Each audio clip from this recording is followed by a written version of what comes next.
শুভ সকাল বন্ধুরা, আশা করছি তোমরা সবাই খুব ভালো আছো আর আমিও বেশ ভালো আছি। সকাল থেকে পুরো রাত পর্যন্ত তোমাদের সাথে থাকবো। আজ প্রচুর হাঁপিয়ে গেছি বন্ধুরা, সবটাই তোমাদের সাথে শেয়ার করব, তোমরা স্কিপ করো না কেউ। আমার পুরো ভিডিওটার সাথে থাকার কিন্তু অনুরোধ আমার রইল। বর আছে, মেয়ে আছে, মানে একদম বাড়ি তো আমার ভরা। তবে এই ঘরে কেউ নেই এখন, হাজব্যান্ড উঠে গেছে তাড়াতাড়ি। মেয়ে কিন্তু মেয়ের ঘরে ঘুমোচ্ছে। ওয়েদার ভালো হয়ে গেছে তাই না বন্ধুরা? এখন কিন্তু মানে ঠান্ডা ঠান্ডা ওয়েদার, বৃষ্টি হচ্ছে। তা সকালবেলা ঘুম থেকে উঠেই আমি দেখছি যে ঝিরিঝিরি বৃষ্টি কিন্তু পড়ছে। তবে আজকে বৃষ্টি পড়ুক আর যাই করুক, কারণ হচ্ছে আমি বাড়ি থেকে অনেক দিন বেরোই না। তোমরা বলছো অন্তত সকালে গিয়ে বিকেলে আসলে, সেটা একটু ঘুরে আসলেও কিন্তু মনটা ভালো লাগে। তাই ভেবেছি অনেক দিন পর আজকে একটু সকালে বেরিয়ে বিকেলে মানে ফিরবো বাড়িতে। তো যাই হোক, কী কী করছি সবটাই তোমাদের সাথে শেয়ার করব। তো বেরোনোর আগে সকালবেলা একটুখানি কাজ করে যাই, মানে অল্প একটু কাজ, বেশি কাজ তোমাদের সাথে শেয়ার করতে পারবো না, কারণ বেরিয়ে যাব। আবার হেনাকে ফোন করেছি, হেনাও আসবে। তো হেনা এসে বাসন টাসন মেজে দিলেই তারপরেই কিন্তু বেরিয়ে যাব। আর আজও কিন্তু আমি সকালবেলা উঠে ঘুম থেকে ভয়েস দিচ্ছি, সেই জন্যই আমার গলাটা অনেক ভারী। সকালবেলা গলা আমাদের ভারী থাকে, রাতেবেলার ইচ্ছে করছে না জানো। কালকে রাতেবেলা তখন কটা বাজে, এই মানে 12:10-15 হয়ে গেছে শুতে শুতে। তখন কি আর ইচ্ছে করে 12:10-15তে বসে মানে আমি ভয়েস দিই? ভয়েস দিতে গেলে তারপরে 1টা থেকে 1:30 বেজে যেত। আর আমার অভ্যাস নেই রাত জেগে ভয়েস দেওয়ার। আমি অনেককে দেখেছি রাত 1:30-2টোর সময় নাকি ভয়েস দেয়। আমি কোনো দিন রাত জেগে ভয়েসও দিতে পারি না, আবার দেখবে অনেক রাত পর্যন্ত ভিডিও নিতেও পারি না। কারণ টাইম মেনটেন করার চেষ্টা করি যে ওই টাইমে ঘুমিয়েই যাব। তো 12:10-15 তো যদি না ঘুমোই, মানে এটা হচ্ছে আমার হায়েস্ট, তাহলে তো কী বলতো একদমই কিন্তু মানে আমি পরের দিনের ব্লগ করতেই পারবো না। আর আমার সারা দিন মনে হবে ঘুমিয়ে থাকি। আর তোমরা কেউ বললে না কিন্তু এই লাইটটা লাগানোর পর কেমন লাগছে। আর এখন সোজা চলে এসেছি আমি চা বানানোর জন্য। সে তো অনেকক্ষণ ধরেই চা বলছে। আমি বললাম দাঁড়াও, বিছানাটা একটুখানি ঝেড়ে মুছে পরিষ্কার করে দিই, তারপরে আবার সারাদিনের জন্য বাড়ির থেকে বাইরে বেরোলে বলো ইচ্ছে করে ওরকম বিছানা ফেলে রেখে যেতে, একদমই কিন্তু ভাল লাগে না। তো সেই জন্য একটুখানি গুছিয়ে নিলাম, তারপর 1 কাপ চা তার জন্য করে দিই। আর মেয়ে ঘুমোচ্ছে, যদি মেয়েকে ডাকবো, মানে কোথাও যাওয়ার হলে দেখবে মনে হয় যেন বাড়ির মানে যে গৃহিণী বা মহিলা, তারই যেন সমস্ত দায়। তো আমি মেয়েকে সেটাই বলছি যে বাবা, ঘুম থেকে কিন্তু সকাল সকাল উঠবি যদি কোথাও যেতে চাস। বেশি বেলা করলে কিন্তু কোথাও মানে যাওয়ার যে একটা এনার্জি, আর গরম লাগবে, বিরক্ত হবি, বেলা বাড়ার সাথে সাথে কিন্তু এগুলো হতেই থাকে। তো মেয়ে বলছে ঠিক আছে উঠে যাব, কিন্তু ওঠে না জানো তো, অনেকক্ষণ ডাকতে ডাকতে। ওর বাবাকেও, ওর বাবা বলে আমি রেডি হয়ে যাই। আমি তুমি রেডি হয়ে গেলেও আমাকে অনেক মানে বলতে হয় তোমরা একদম সবার লাস্ট মুহূর্তে গিয়ে রেডি হও। আমি সমস্ত কাজও করি, করে তারপরে দেখো আমি সবার আগে ফাটাফাট রেডি হয়ে যাই। তারপরে ওর বাবা হবে, তারপরে হবে মেয়ে। মানে আমি বলছি যে আমার মনে হয় যেন দায় পড়ে যায়, তোরা কোথাও যাবি আমি বলতে বলতে, তারপরে তোরা কি আবার রেগেও যাবি, এত তাড়া দিচ্ছ কেন, তোরা আগে আগে তো করিসও না। তো এইসব বলে জানো তো সকাল সকাল মানে মাথাটা গরম হয়ে যায় আমার, যে কোথাও যাওয়ার কথা বললে মনে হয় যেন আমারই সবার চাইতে তাড়াটা বেশি। কেন বুঝে করিস না? ওর বাবাকে চা দিলাম, তার সাথে 2টো বিস্কিট দিলাম, সে তো খেতে চায় না, যাই হোক জোর করে দিয়েছি। আর টেবিলে দেখিয়েছি অ্যালোভেরা জেল ওরকম ভিজিয়ে রাখবে, যাদের মুখে চুলকোয় না, তার ওরকম করে রাখলে নাকি মুখটা চুলকোয় না, আমার মেয়ে বলে। তবে আমার চুলকোয় না, অ্যালোভেরা জেল এমনি ডিরেক্ট আমি লাগাই, কিছুই হয় না আমার। আর আছে কোথায় যাব তোমাদেরকে তো দেখাবোই, তার আগে বলি এই যে ড্রেসটা, আমি এই ড্রেসটাতে কিন্তু একদম কমফোর্টেবল। তো আমি যেটা কমফোর্টেবল সেটা পরি। তো এর চাইতে শর্ট যদি উপরে টপটা হয় তাহলে আমি একটু আনকমফোর্টেবল ফিল করি। তবে এটা নিয়ে আবার অনেকেই অনেক রকম বলবে। আর এই ড্রেসটা আমি আন্দামান যাওয়ার সময় কিনেছিলাম, যেহেতু এখানে আমি পরি না, এখানে পরাই যায় আমার লংটা। আর মেয়ে বারবার আমাকে বায়না করছে যে মাম্মাম তুমি একটা এরকম ধরনের পরো, যেহেতু আমরা একটু বাইরে যাচ্ছি। আর কেমন লাগছে আমাকে কমেন্ট করে জানিও।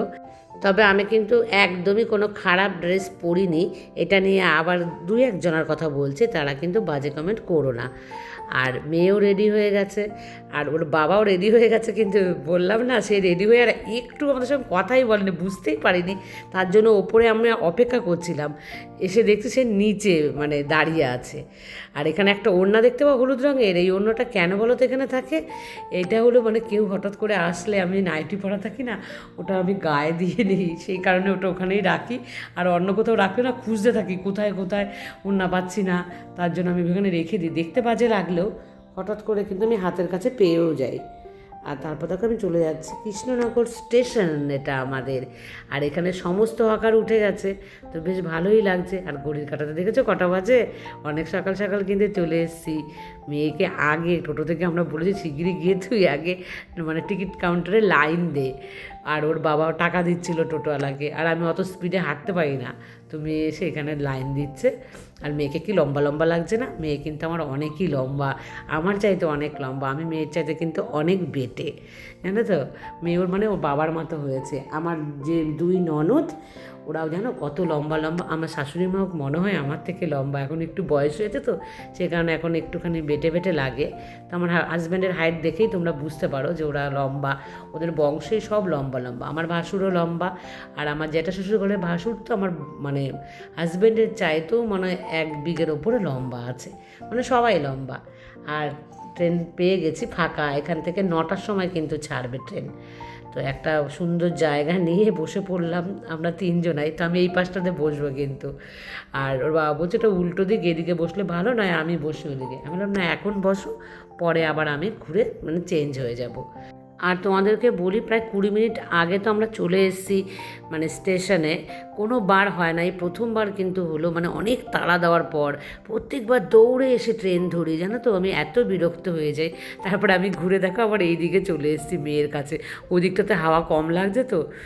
আর মেয়ে কি বলছে বলো তো, মেয়ের কপালের উপরে না একটা বেশ বড় ব্রণ উঠেছে। বলছে আবার কেন হলো, আমি তো অ্যালোভেরা জেল লাগাচ্ছি। আমি বললাম ওই যে মাঝে মাঝে হয় না যে তুই তো একটু ফাস্টফুড খেয়ে ফেলছিস, ফাস্টফুড অবশ্য খাচ্ছে না, ওই আইসক্রিম টাইসক্রিমগুলো খাচ্ছে, সে কারণে কিন্তু দেখা দিচ্ছে।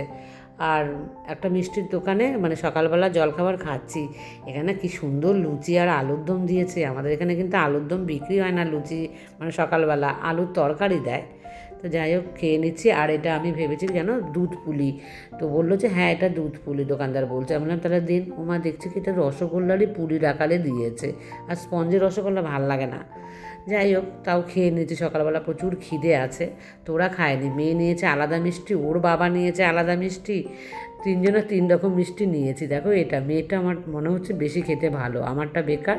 আর ওর বাবা যেখানে যাক না কেন রসগোল্লা, বড় বড় 20 টাকা দামের রসগোল্লা খেতে ওর বাবা খুব ভালোবাসে। আর এখন আমরা মানে একটা দরকারি কাজেই এসেছিলাম, সেই দরকারি কাজ সবটা সেরে যেখানে এসেছি, এখানে এসে এত মনে পড়ছে স্বপ্নার কথা। স্বপ্না এখানেরই কোনো একটা খুব কাছে জায়গায় থাকি। আর দাদা বৌদির এই রেস্টুরেন্ট মানেই হচ্ছে সেই দাদা বৌদির বিরিয়ানির দোকান। প্রথমে কিন্তু ভেবেছিলাম যে আমরা ব্যারাকপুরে যেটা আছে সেখানে যাব, তো যাই হোক এখানে যে আসবো এটা কিন্তু প্রথমে বুঝিনি। তো ভাবলাম যে ঠিক আছে এখান থেকে খেয়ে যায়। আর মেয়ের বায়না, ডিবাপি খাওয়া হয়েছে, আরসালান খাওয়া হয়েছে, আরও যা যা আছে সমস্ত খাওয়া হয়েছিলো, এই দাদা বৌদিটাই বাকি ছিল। তোর বাবা বললো ঠিক আছে চল, যত বেলাই হোক, আর এখন অনেকটা বেলাও হয়ে গেছে, এখানে খাবো বলেই আসলে বেলা হয়েছে, এখানে না ওখানে এরকম করছিলাম জানো তো। আর এখানে আসার পর দেখলাম যে ভালোই ভিড় আছে, তবে আজকে ওয়েদার তো একদমই খারাপ আছে, কিন্তু প্রচুর বৃষ্টি হচ্ছে কলকাতাতে। আর আমি দেখলাম যে আমাদের কৃষ্ণনগরে কিন্তু একদম বৃষ্টি হচ্ছে না, তবুও ছাতা নিয়ে এসেছি দুটো। আসার পর দেখো এখানে মানে প্রচুর গাড়ি কিন্তু দাঁড়িয়ে আছে এই বিরিয়ানি খাওয়ার জন্য। তবে আজকে বৃষ্টির ওয়েদার, তাতেই এই কটা গাড়ি। আর যদি বৃষ্টি বা ভালো ওয়েদার হয়, মানে না হয় বৃষ্টি, তাহলে কিন্তু প্রচুর গাড়ি থাকে। তো এখানে কিন্তু প্রায় আমরা 15-20 মিনিট মানে অপেক্ষা করলাম, তারপরে কিন্তু আমাদের ডাক এলো যে সিট খালি হয়েছে। তবে ভেতরে ক্যাপাসিটি একটু কম আছে, আর একটু বেশি মানে বড় হলে পরে সুবিধে হতো। তবে আমি জানি না ব্যারাকপুরটাতে কীরকম, আমি কখনো তো যাইনি, ওখানে হয়তো বড় হবে। তো যাই হোক বন্ধুরা, এখানে আসলাম দাদা বৌদির, আমার মেয়ের মনে হয় যেন এটা একটা স্বপ্ন খাওয়ার জন্য। বলছে যে যাক আজকে তাহলে দাদা বৌদির বিরিয়ানি খেয়ে দেখতে মানে কেমন হলো সেই টেস্টটা বুঝতে পারবো। আমি বললাম বাবা এমন করছিস মনে হচ্ছে যেন মানে খুব খুশি আসলে মোদ্দা কথা। তো যাই হোক দেখো এক ক্যামেরায় দুজনে আসছি না, ওকে নিলে আমি বাদ যাই, আমাকে নিলে ওকে বাদ যায়। আসলে আমি হাতে ধরেছি ক্যামেরাটা। তো যাই হোক এই বিরিয়ানি খেতে খেতে আমি একজনের কথা না বললেই নয়, সে হচ্ছে অনন্যা। তো অনন্যা, আমার এই পর্যন্ত ব্লগ তুই দেখছিস কি না আমাকে কিন্তু কমেন্ট করে অবশ্যই জানাবি। আমি তোর নাম মাঝে মাঝেই নিই, হয়তো তুই কোনো কারণে স্কিপ করিস তাই আমাকে দেখতে পাস না। আর অনন্যার নাম আমি বলবো না এটা কখনো হতে পারে? অনন্যার প্রচুর কমেন্ট আমি বলেছি, আরও বলবো, কারণ ওকে আমি এত ভালোবাসি, ও আমাকে খুব ভালোবাসে। আমি ওকে কিন্তু জান বলে ডাকি। তো জান, তোকে আমি মানে ভুলবো এটা কখনো হতে পারে না। তোর এত মিষ্টি মিষ্টি কমেন্টস, একটা না হাজারটা আসবে, হাজারটা কমেন্ট। আর তোর তো মানে কমেন্ট বক্স গেলে প্রচুর কমেন্ট, আমার যা ভিডিও তার চেয়ে যে কমেন্ট বেশি, কারণ তুই অনেক জায়গাতে প্রথম দিকে কিন্তু 2-3টে করেও কমেন্ট করেছিস, তাই না বন্ধু? ভালো থাকিস, রাগ করিস না, অনেক অনেক আদর, অনেক ভালোবাসা তোকে। তোর সাথে কবে দেখা হবে এর জন্য আমি দিন গুনি। আর তোর ছেলে কেমন আছে সেটা জানাস, মা কেমন আছে সেটাও জানাস। আর বন্ধুরা প্রচুর আজকে জানো তো হাঁপিয়ে গেছি, একবার এদিক একবার ওদিক, আর এখানে বৃষ্টি হচ্ছে তো তারপরে জানো আমার হাজব্যান্ডের শরীর খারাপ। ওই সকালবেলা কি করেছে, যখন আমি ওই বিছানা টিছানা তুলছিলাম না সেই সময় ও বৃষ্টির মধ্যে, মানে আমাদের ওখানে তখন ঝিরিঝিরি বৃষ্টি পড়ছিল, মুষলধারে বৃষ্টি হয়নি, ওই বৃষ্টির মধ্যে ও কী করেছে মাটি কেটে আমাদের যে গেটের সামনে তোমরা দেখতে পেয়েছো অনেক গাছপালা উঠে না, ওখানটা মাটিটা ডাউন খেয়ে গেছে। তো সেখানে ও ওই যে মাথার মধ্যে জল নিয়ে মাটি কিছুটা পেছন থেকে কেটে সামনে দিয়ে দিয়েছে। তো ওই যে জলটা গায়ে পড়েছে তারপর কিন্তু ওর বাবার হচ্ছে শরীর খারাপ করছে।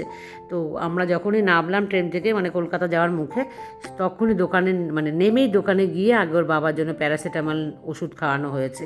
কিন্তু ওষুধটা মনে হয় ভালো ছিল না, কী হয়েছে ওর বাবা সারা রাস্তা জানো তো কীরকম ঘ্যান ঘ্যান, মানে সেই বাচ্চারা করে না সেরকম কিন্তু ওর বাবা করছিল। মানে শরীর তো অসুস্থ, জ্বরটা নামছে না, খুব জ্বর তা নয়, তবে কিন্তু টেম্পারেচার ধরো 100 রয়েই গেছে শরীরের মধ্যে। তো সেই অবস্থা নিয়েই কিন্তু পুরো কলকাতা ঘুরে চলে আসলাম। আর একটা দরকারি কাজেই গিয়েছিলাম, সেখানটা তোমাদের সাথে শেয়ার করিনি কারণ ওখানে ওরা ক্যামেরায় একদম অভ্যস্ত ছিল না সেই জন্য। আর অল্প বিস্তর মানে কাজ তো তোমাদের দেখাতেই পারিনি, যা যা করেছি সেটাই শেয়ার করলাম, বিশেষ করে চন্দ্রানীর জন্য। ও বলেছে দিদি যাই করো অল্প করে হলেও তুমি আমাদের সাথে শেয়ার করো। তো অনেক আদর অনেক ভালোবাসা চন্দ্রানী, শুধুমাত্র তোমার জন্য কিন্তু আমি শেয়ার করেছি। আর আমি চেষ্টা করছি তোমার কথা মনে রেখে প্রত্যেক দিনে কিন্তু অল্প অল্প করে আমি সকালে ভয়েস দিই, তারপরেও সেটা যেন আমি তোমাদের কাছে দিতে পারি। তো যাই হোক রাতে ফিরে এসেছি, এসে দেখো চা, তার বায়না সে কিছু খাবে না, তো বললো যে আমাকে 1 কাপ চা করে দাও। আমি বললাম বিস্কিট দেবো, বলছে না, বলে এটাই আমি খাবো, আর তোমরা কি খাবে খাও। আর বলেনি মেয়ের জন্য আবার দাদা বৌদির বিরিয়ানি নিয়েও এসেছি। তো মেয়ে ওই বিরিয়ানিটাই খাবে, আমি খাবো না, খেলেও ওই 1 চামচ ওর থেকে হয়তো একটু খাবো। আর ওর বাবা বললো না শুধু আমি 1 কাপ চা খাবো, আর চাটা খেয়ে ওর বাবাকে একটা প্যারাসিটামল 650 আমি দেবো। আর কটা বাজে দেখেছো, ঘড়ির কাঁটাতে 10:30টার বেশি কিন্তু বাজে। আর আজকের মতন এই পর্যন্তই রাখছি, টাটা।